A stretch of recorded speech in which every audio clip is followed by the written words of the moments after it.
우리 자부 앞에 계신 분들과 인사 나누겠습니다. 할렐루야, 축복합니다. 2월 마지막 주일 열심히 사셨습니다. 하나님께서 복을 주실 줄 믿습니다. 다가오는 3월도 주의 은혜로 믿음으로 준비하시기 바랍니다. 우리 축복의 인사 나누시기 바랍니다. 하나님께서 하나님의 말씀에 귀를 기울이고 말씀의 뜻대로 삶을 살아가기를 애쓰고 힘쓰는 자에게 하늘문을 여시고 하늘의 은혜를 더하여 주시는 줄로 믿습니다.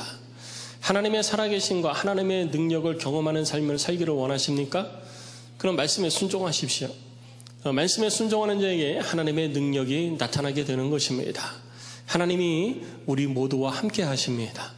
하나님의 능력이 경험되어지는 여러분들의 삶이 되시기를 주의 이름으로 축복합니다. 하나님의 교회가 사도행전을 보면은 하나님의 교회가 출발되어지고 그리고 어떻게 조직이 되어지고 이것이 어떻게 성장되고 부흥되고 확산되어지는지 기록이 되어져 있습니다. 하나님의 교회라 할 때 하나님의 교회라고 하는 것은 우리들이 흔히 이야기하는 이런 공간적 개념 혹은 물리적 개념의 교회를 우리가 교회라고도 하지만 실제로 하나님의 교회의 출발점을 보면은요, 믿는 사람들이 함께 모이는 그곳이 교회였어요. 그러니까 믿는 사람들이 함께 모이는 그것이 바로 교회였다라는 것입니다. 예수님께서 하늘로 올라가시고 난 이후에 너희는 아버지의 약속한 성령이 너희 가운데 임할 때까지 예루살렘을 떠나지 말고 기다리라 명령하셨고 그 명령에 순종해서 예루살렘에 있는 마가의 다락방에 120여 명의 사도들을 비롯한 여러 사람들이 모여서 기도가 성령 세례를 받잖아요. 성령 세례를 경험하면서부터 교회가 출발되어진 거예요. 그들이 교회가 되었던 것입니다. 그래서 우리는 이 건물도 교회라고 하지만 우리들 자신이 교회고 교회된 나의 삶 가운데의 하나님의 역사하심을 우리는 늘 경험하며 삶을 살아야 되는 것입니다. 교회된 성도 여러분, 여러분들의 삶 속에 놀라운 부흥과 성장이 있으시기를 주의 이름으로 축복합니다. 그러니까 우리들의 삶이 확산되어져 가야 되는 거예요. 우리들의 삶이 이 땅에서 하나님의 뜻을 따라 성령의 능력을 따라 더 확산되어지는 것을 경험하는 삶이 되어야 되는 것입니다.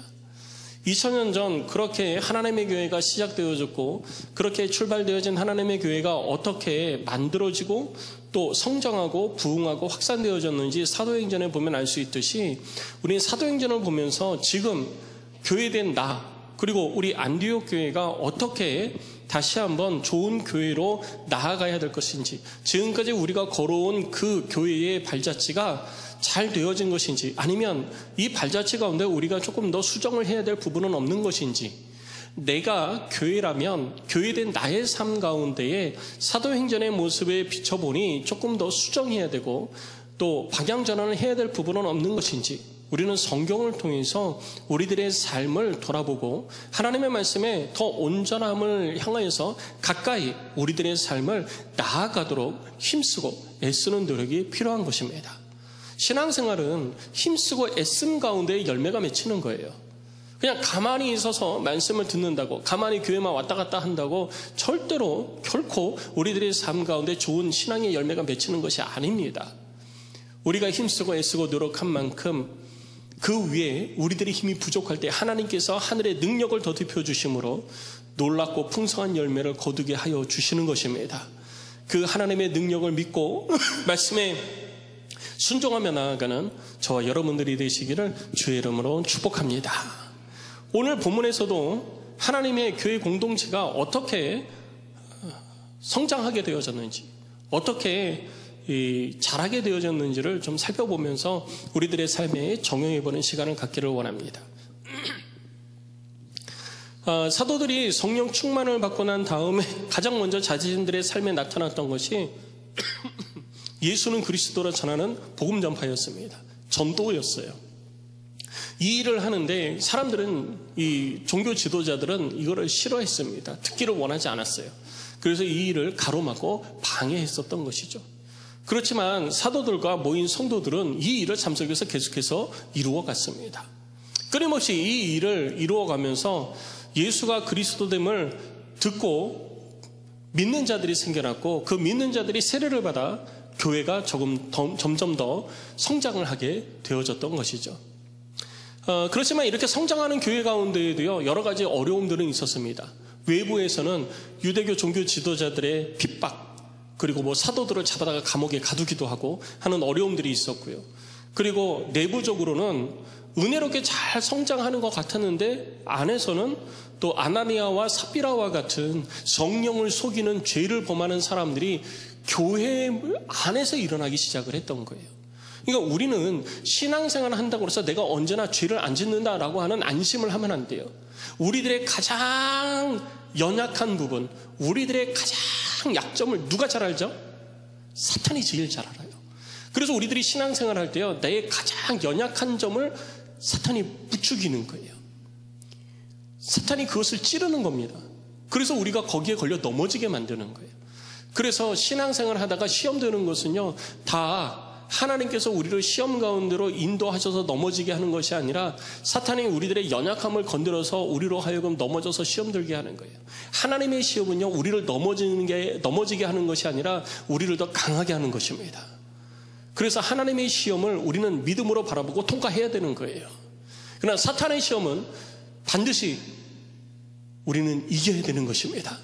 사탄의 시험은 우리를 넘어지게 하고 잡아뜨리고 우리로 하여금 다시 일어서지 못하게 하는 것이 사탄의 유혹이에요. 사탄의 유혹 가운데서 승리하시기 바랍니다. 기억하십시오. 교회 안에도 사탄의 유혹이 있을 수 있다는 걸 기억하십시오. 그래서 늘 긴장하고 하나님의 말씀 앞에 바로 서기 위해서 노력을 해야 되는 것입니다. 자, 이 일이 쭉 이루어져 가고 있을 때 또 벌어진 사건에 대해서 오늘 성경은 우리들 가운데 이야기를 해주고 있습니다. 베드로와 여러 사도들뿐만 아니라 여러 성도들이 계속해서 예수는 그리스도임을 전했습니다. 예수는 그리스도임을 전할 때 이것을 싫어하는 사람들이 있었어요. 그 사람들이 누구냐면 대제사장들과 그와 함께하는 사두개인 당파의 여러 당파들이었습니다. 이것을 통해서 대제사장은 사두개파에서 나오잖아요. 사두개파에서 대제사장이 나오고 사두개파 안에도 여러 당파들이 나뉘어져 있었습니다. 그런데 이들이 마음에 시기가 가득했다고 그랬어요. 이것은 뭐냐면 사두개인들도 자신의 세력을 계속해서 불려갔습니다. 근데 자기들이 볼 때에는 사두개파의 세력이 자꾸 늘어나야 되는데 예수파의 세력이 자꾸 늘어나고 있는 거예요. 예수가 우리의 구주냐 아니냐 그게 중요한 게 아니라 예수파가 자꾸 늘어나는 것이 싫었던 거예요. 예수를 따라가는 사람들이 싫었던 거예요. 사두개인들이 늘어나가야 되는데 예수를 따라가는 사람이 늘어나는 게 싫어서 시기했던 것입니다. 그래서 이것을 막으려고 했던 것이죠. 그래서 권력은 누가 잡고 있느냐? 바로 이 사두개인들이 잡고 있었기 때문에 사두개인들이 사도들을 잡아다가 옥에 가두어 버립니다. 그런데 사두개인들이 그 사도들을 잡아다 옥에 가두면은 복음이 멈추어질 줄 알았는데 그날 밤에 오늘 19절 말씀을 보니까 주의 사자가 밤에 옥문을 열고 사도들을 끌어냅니다. 그리고 끌어내면서 이 주의 사자가 사도들에게 하는 말이 뭐냐면 가서 성전에 서서 이 생명의 말씀을 다 백성들에게 말하라 라고 하는 거예요. 여러분, 사도들이 감옥에 왜 갇혔습니까? 예수는 그리스도됨을 전하다가 갇힌 거거든요.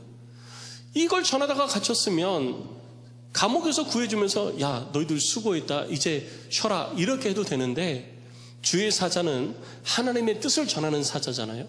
하나님의 뜻을 전하는데요, 뭐라 그러면 가서 성전에 서서 사람들에게 이 생명의 말씀을 전해라. 감옥에서 끄집어 내주면서 가서 또 전하래요. 또 전하면 또 어떻게 될까요? 또 붙잡혀 오겠죠. 이거 모르겠어요? 이거 뻔히 아는데도 가서 생명의 말씀을 전하라는 거예요. 이건 뭐냐 하면은요, 우리들이 어떤 상황에서든지 우리를 향하여 가지고 계시는 하나님의 뜻을 우리들은 이루어 가야 된다는 것입니다. 그 하나님의 뜻이 무엇이냐? 바로 예수는 그리스도임을 전하는 것이 하나님의 우리를 향하신 뜻이었기 때문이에요. 그래서 감옥에서 끄집어내주면서도 너는 가서 성전에서 하나님의 말씀을 전하라. 이 생명의 말씀을 전하라 라고 사도들에게 다시 한번 명령을 한 것입니다. 그러니까 감옥에서 구출되어서 나온 사도들이요, 그 다음에 보니까 뭐라고 되어 있냐면 새벽에 감옥에서 나오자마자 새벽에 성전에 들어가서 가르치더니 대제사장과 그와 함께하던 사람들이 이거를 듣게 되어집니다. 많은 사람들이 이 말을 듣게 되어져요. 그때 많은 사람들이 듣게 되었을 때 지금 얘기한 것처럼 대제사장과 그에 함께하던 사람들은요, 자기들이 지난밤에 붙잡은 사도들을 끄집어내서 다시 심판하고 재판해가지고 이 일을 금하게 하려고 계획을 딱 세워놓고 있었습니다. 그래서 다시 그들은 이 공의회를 소집을 했어요. 공의회를 소집을 해서 여러 이제 원로들을 다 모으고 사람을 보내서 옥에서 사도들을 데리고 와라. 지난밤에 옥에 가둔 사람들을 데리고 와라 명령을 했습니다. 그래서 사람들이 옥에 가보니까 이게 웬일입니까? 옥을 지키는 사람도 그대로 있고 옥문도 그대로 잠겨져 있는데 안에 있던 사도들이 사라진 거예요. 근데 여기서 저는요, 굉장히 놀라운 거를 봤어요. 그게 뭐냐면 오늘 19절 말씀에 보면 뭐라고 되어 있냐면 주의 사자가 밤에 옥문을 열고 끌어내요. 그냥 한 줄로 딱 끝내버려요. 여러분, 이게 파수꾼도 그냥 그대로 있고 옥문 간수장도 그대로 있고 옥문도 그냥 잠겨져 있는데 거기서 하나님의 천사가 와가지고 갇혀져 있는 자들을 끄집어냈어요. 그럼 놀라운 일이에요? 아니면 일상적인 일이에요? 그러면은 한 줄로 주의 사자가 끄집어냈더라, 구출시켰더라, 이거 한 줄로 끝내겠어요? 아니면 더 많이 쓰겠어요? 여러 것 같으면 어떻게 하겠어요? 훨씬 더 많이 쓰겠죠. 근데 딱 한 줄로 끝났어요. 왜 한 줄로 끝났나? 도대체 왜 한 줄로 끝났나? 이걸 비밀로 하려고 한 줄로 끝냈나? 그건 아닐 텐데 왜 한 줄로 끝냈나 가만히 생각하다가 그런 생각이 들었어요. 이게 일상적인 것이구나. 하나님의 일하심을 경험하는 것이 이들에게 일상적이었던 거예요. 어려움 당했을 때 하나님께서 어려움에서 구원해주고 사람의 생각이나 사람의 계획을 뛰어넘어가지고 하나님께서 우리들의 생각을 뛰어넘어서 일하시는 것들이 우리들의 삶 속에 경험되어지는 것은 이게 일상적이었던 거예요. 그러니까 굳이 많이 설명할 이유가 없었던 겁니다. 그냥 한 줄로 해도 끝나버리는 거예요. 하나님이 구해주셨다, 이걸로 그냥 끝나버렸던 거죠. 그러니까 이런 놀라운 역사들이 그들의 삶 가운데 일어났던 것입니다. 성도 여러분, 여러분들의 삶 가운데에도 이런 놀라운 역사가 날마다 일어나시기를 주의 이름으로 축원합니다. 어쩌다 한번 일어나면요, 입에 침 튀겨가면서 막 얘기하실 거예요. 어쩌다 한번 하면은요, 막 내 삶 가운데 이런 일이 있었다, 이걸 아마 평생 울고 먹을 겁니다. 우리 여기 신앙생활 20년, 30년 하신 분들 그러지 않으십니까? 과거에 내가 한번 그렇게 놀라운 경험을 했으면요, 아마 그게 30년 전에 경험했어도 잘 기억이 나지 않아도 지금도 그 얘기 아마 하시고 계실 거예요. 그런데 날마다 그게 경험되어져요. 그럼 굳이 얘기할 이유가 없다라는 거죠. 입에 침 튀기면서 얘기할 필요가 없는 거예요. 어쩌다 한번 밥을 먹으니까 식사하셨습니까? 라고 물어보지, 날마다 삼시세끼 잘 먹는데 누가 식사하셨습니까? 라고 물어보겠습니까? 일상적인 것이 됐으니까 더 이상 물어볼 필요가 없는 거예요. 하나님의 일하심이요, 초대교회 성도들에게는 일상이었습니다. 우리에게도 일상이 되기를 소망합니다. 우리에게도 날마다 하나님의 일하심이 경험되어지기를 주의 이름으로 축원합니다. 그런데 이 대제사장이나 사두개인들에게는 이게 놀라운 일이었던 거예요. 야, 이거 어떻게 된 거야? 이거 뭐야? 왜 이렇게 됐어? 웅성웅성거리고 있을 때 한 사람이 막 들어와가지고 얘기를 하는 거예요. 대제사장님, 우리 사두개인들과 우리 대제사장이 지난 밤에 잡아다가 가둔 그 사람들이 지금은 성전에서 사람들을 향해서 또 예수의 이름으로 도를 가르치고 있습니다 라고 보고를 하는 거죠. 그래서 군인들을 보내서 다시 그들을 데리고 오게 합니다. 가봤더니요, 수많은 사람들이 모여가지고 이 사도들의 말을 듣고 있는 거예요. 그냥 막 창과 칼을 앞세워가지고 끄집어 올면은 또 돌에 맞고 밀란이 일어날 것 같으니까 조용히 가서 같이 갑시다 하고 해가지고 다시 데리고 와서 공의 앞에 세웁니다. 공의 앞에 세워놓고 그들은 말합니다. 뭐라고 말하냐면 오늘 본문의 말씀을 보니까 28절에 이렇게 얘기합니다. 우리가 이 이름으로 사람을 가르치지 말라고 엄금하였으되 너희가 너희 가르침을 예루살렘에 가득하게 하니 이 사람의 피를 우리에게로 돌리고자 함이로다 라고 이 사도들을 신문하기 시작을 한 거예요. 사도들의 죄를 묻는 것이죠. 그때 베드로와 사도들이 대답을 합니다. 29절입니다. 사람보다 하나님께 순종하는 것이 마땅하니라. 계속해서 너희가 나무에 달아 죽인 예수를 우리의 조상의 하나님이 살리시고 이스라엘에게 회개함과 죄사함을 주시려고 그를 오른손으로 높이사 임금과 구주로 삼으셨느니라. 우리는 이 일의 증인이요 하나님이 자기에게 순종하는 사람들에게 주신 성령도 그러하니라 라고 이야기를 하죠. 그랬더니 사두개인들이 자기 말을 안 듣잖아요. 안 들으니까 화가 나서 다시 이 사도들을 이번에는 협박이 아니라 죽여야 되겠다라고 생각을 하게 되는 겁니다. 그런데 여러분, 여기 놀라운 비밀이 숨겨져 있어요. 사두개인들의 말을 보면은요, 뭐라고 얘기를 하냐면, 오늘 본문의 말씀을 보니까 28절에 이렇게 얘기합니다. 너희가 너희 가르침을 예루살렘에 가득하게 하니 이 사람의 피를 우리에게로 돌리고자 함이라. 그러니까 이 사두개인들이 지금 걱정하는 건 뭐냐면 예수를 잡아 죽인 것, 곧 죄 없는 사람을 잡아 죽였다는 것을 우리에게 이제 죄를 묻겠다는 것으로 들리는 거예요. 사두개파들이 당시에 유대 사회에, 이스라엘의 사회에 지도층을 형성을 하고 있었습니다. 그런데 이 사두개인들이 잡아 죽인 예수는 죄 없는 사람이다. 죄 없는 사람들을 이들이 죽였다. 이거를 백성들에게 가르쳐가지고 사두개인들을 권력층에서 끌어내리려고 하는 것을 걱정하고 있는 거예요. 사두개인들은 예수가 구주이든 아니든 이거 관심 없었던 거예요. 예수가 우리의 구세주인지, 예수를 믿는 자마다 구원을 받는다든지, 예수를 믿고 천국을 약속받고 하나님의 약속이 우리들 가운데 이루어지는 거, 이거 아무 관심이 없어요. 뭐에만 관심이 있느냐? 세상의 권력에만 관심이 있었던 거예요.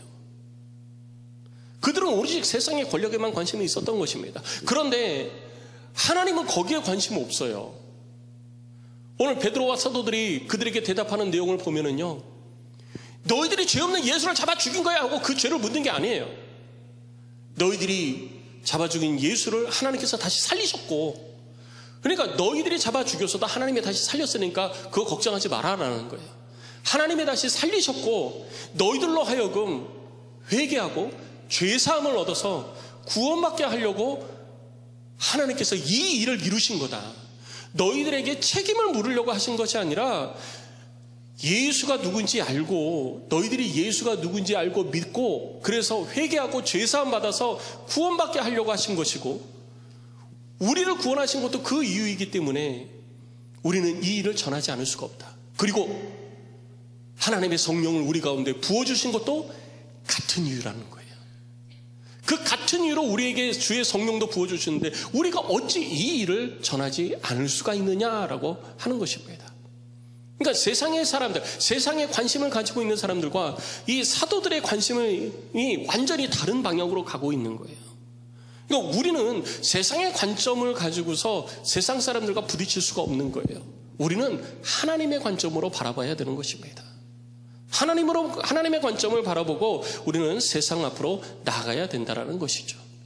자, 이렇게 갈등 구도가 형성되어지고 사도계인들이 이제는 사도들을 죽여야 되겠다, 더 이상은 안 되겠다라고 생각하는 그 순간, 바리새인의 율법교사 중 한 사람인 가말리엘이 나서서 이야기를 합니다. 가말리엘이 일어나서 사도들을 밖으로 내보내고 모여있는 사람들에게 이야기를 하기 시작하죠. 우리가 이 사람들을 없이 하고자 하는 것에 대해서는 주의가 필요하다. 과거 드다가 일어나서 사람들을 선전하며 사람이 약 400명이나 따르더니 그가 죽임을 당하며 따르던 모든 사람들이 흩어져 없어졌고, 그 후에 호적할 때에 갈릴리의 유다가 일어나서 백성을 깨어 따르게 하다가 그도 망한 즉 따르던 모든 사람들이 흩어졌다. 우린 그 사실을 알고 있지 않느냐.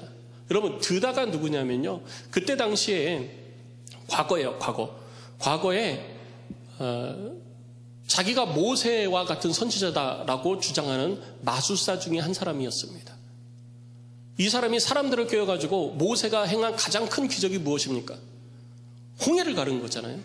그러니까 하나님이 나를 통해서 바다를 가르신다고 해서 요단강을 가른다고 자기를 따르던 사람들을, 추정하는 사람들을 400명을 이끌고 요단강으로 들어갔어요. 어떻게 됐을까요? 400명이 다 죽었습니다. 자기를 추정하는 사람들이 다 죽은 거예요. 자기도 죽고 자기를 추정하는 사람들도 다 죽은 거예요. 그러니까 이 일이 있고 나서 드다를 따르던 사람들이 다 흩어져 버렸다는 거죠. 그리고 그 후에 호적하던 때, 언제죠? 예수님이 태어나시던 때, 그때 유다라는 사람이 있었는데 이 사람은 호적하던 때에 로마를 향해서 반기를 든 사람이에요. 호적을 하는 이유는 뭐냐 하면 인구조사를 통해 가지고 세금을 거두어 드리는 것과 그리고 군대에 갈 사람들을 파악하는 것이 목적입니다. 그런데 로마가 이스라엘의 이 호적조사를 명령을 하니까 이건 안 된다는 거죠. 왜 니들이 우리를 이렇게 명령하냐, 우리에게 이 명령하냐, 우리는 따를 수 없다. 그래가지고 사람들을 부추겨가지고 봉기를 일으킨 거예요. 그래서 로마에 대항하다가 이 사람도 결국은 죽임을 당합니다.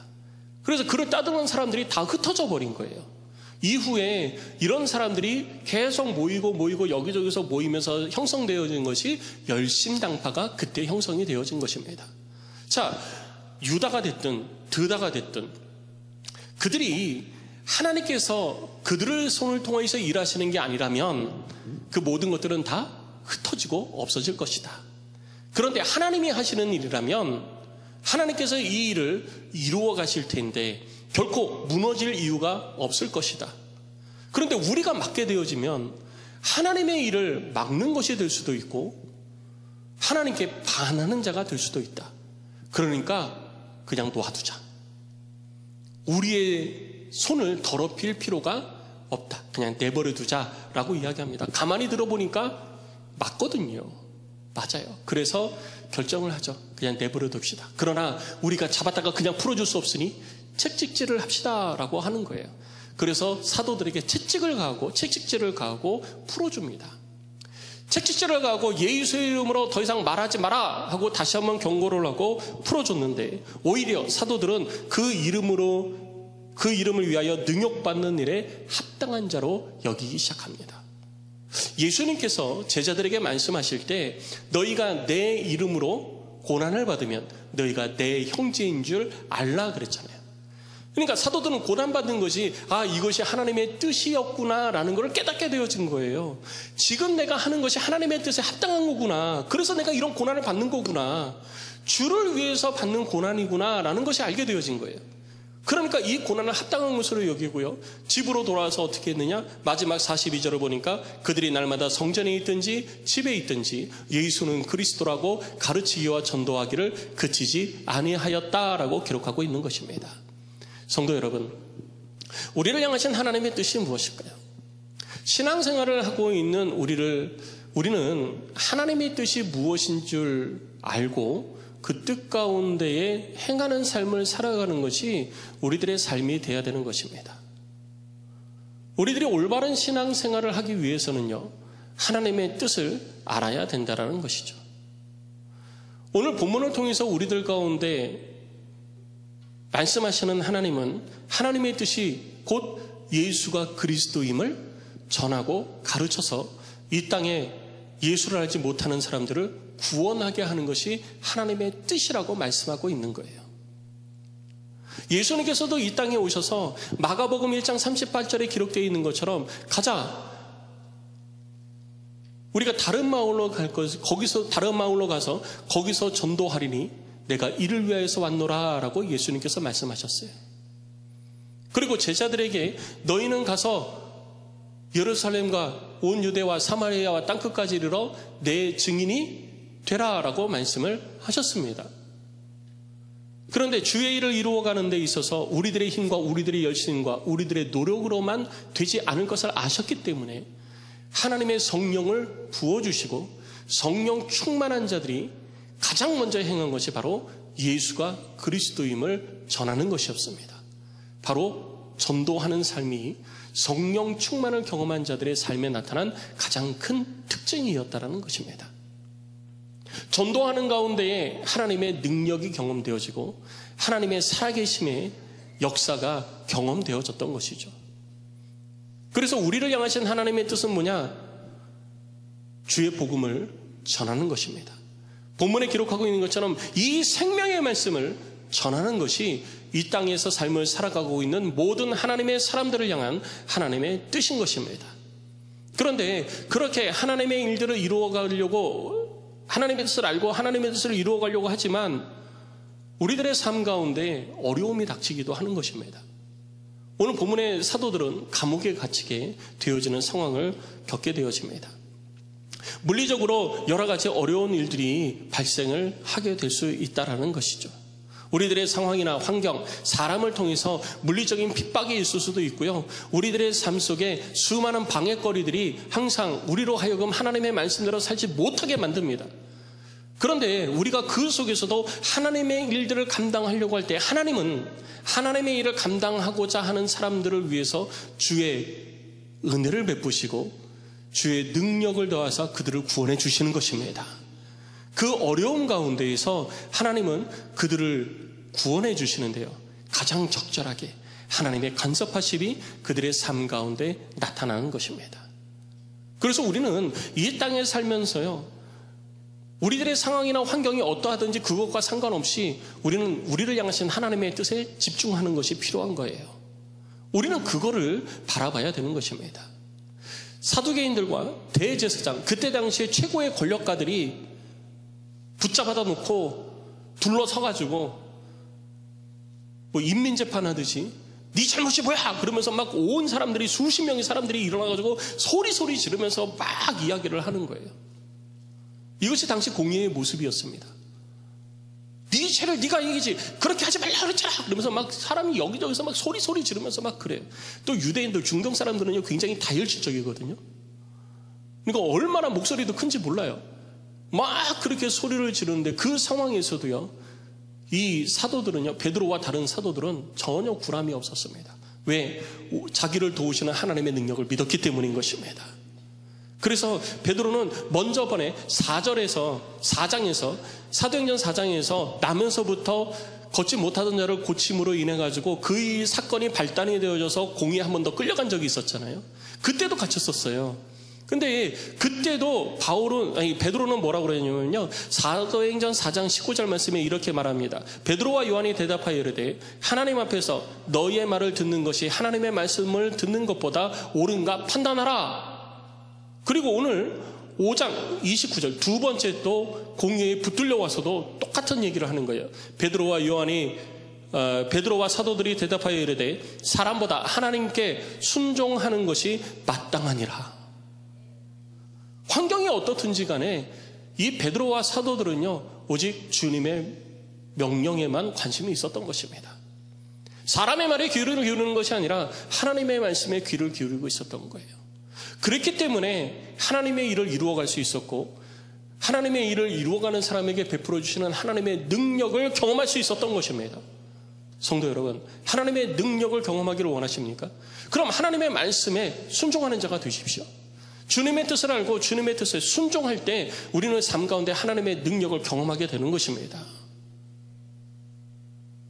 사도들은 알았던 거죠. 우리를 향하신 하나님의 뜻이 예수 부활의 복음을 증거해서 예수를 죽이고 거부하는 자들로 하여금 회개하고 죄사함을 받아서 구원받아 하나님의 백성이 되게 하는 것이 하나님의 뜻이라는 걸 알았던 거예요. 그래서 이것을 위해서 성령을 주셨다는 것도 알았던 것입니다. 여기에 집중하고 여기에 노력을 한 거예요. 매질을 당해도 이 일에 집중했던 것입니다. 그래서 오늘 42절 말씀에 기록하고 있는 것처럼 날마다 성전에 있든지 집에 있든지 예수는 그리스도라고 가르치기와 전도하기를 그치지 아니하였다라고 기록하고 있는 것입니다. 사도들로 대표되어지지만 사도들만 이런 삶을 살았던 게 아니에요. 당시의 모든 교회된 그리스도인들의 삶이 바로 이런 삶이었던 것입니다. 하나님의 뜻을 알고 하나님의 성령의 충만을 경험하고 성령의 세례를 경험하면서 내가 이루어가야 될 삶의 목적과 삶의 방향을 명확하게 알고 있었다는 것이죠. 안디옥교회 성도 여러분, 하나님은 우리가 예수를 믿고 구원받아 천국 백성이 되게 해 주셨습니다. 우리를 향하신 하나님의 은혜입니다. 그리고 그런 우리에게 성령의 은혜를 주시고 성령의 충만과 재충만도 주셨습니다. 그래서 우리는 이 땅에서 하늘의 상급을 바라보면서 주님의 나라와 영광을 위해서 삶을 살아가겠노라고 주께 내 삶을 드리겠다고 우리가 고백하고 헌신합니다. 주를 위해서 삶을 살아가는 것이 무엇입니까? 그것이 교회 생활 열심히 하는 것입니까? 그것이 헌금 많이 하는 것입니까? 그것이 가난한 사람들 구제하는 것입니까?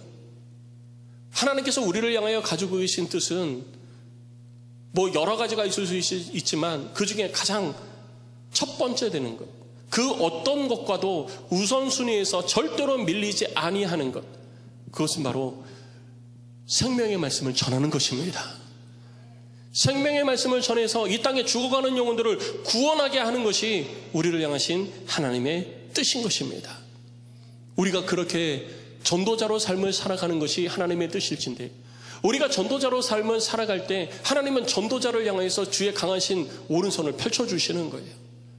물리적인 어려움, 환경적인 어려움, 상황적인 어려움을 갇혀 있을 때 하나님은 하나님의 능하신 손으로 전도자를 구원해 주시는 것입니다. 하나님께서 그의 삶을 보호해 주시는 거예요. 하나님께서 그의 삶을 지켜주시는 것입니다.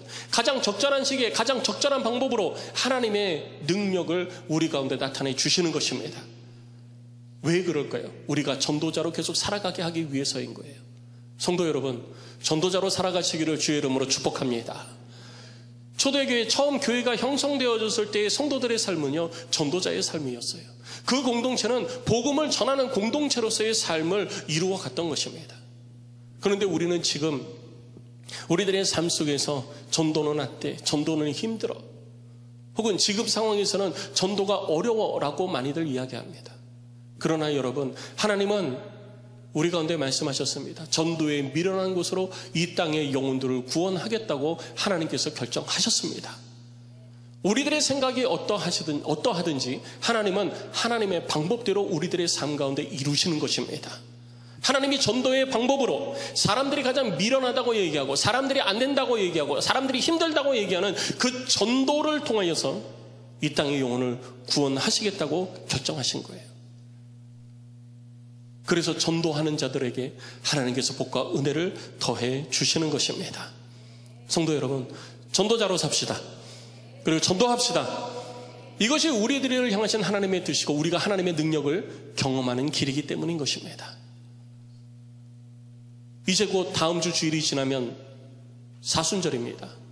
사순절은 예수 그리스도의 십자가의 죽으심과 부활하심을 우리 기념하면서 이 땅에서 주님과 같은 삶을 살기를 다짐하며 예수 그리스도를 더 깊이 묵상하는 주간입니다. 그 기간에 우리는 새생명 행복잔치라는 것을 하면서 이 땅에 예수를 알지 못해서 죽어가는 자들에게 복음을 전하는 일을 합니다. 예수를 왜 믿지 않을까요? 예수를 모르기 때문에 믿지 않는 거예요.